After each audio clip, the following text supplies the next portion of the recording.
सवारीचा घेतला पावलांनी आम्हा वाळवंटी तुझी सावली गळा भेट घेण्या भीमेची निघाली तुझ्या नाम घोषात इंद्रायणी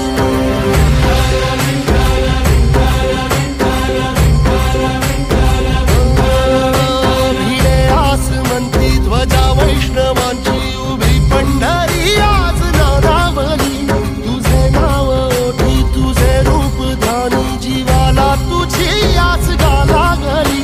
जरी बाप साऱ्या जगाचा परी तू आम्हालेकरांची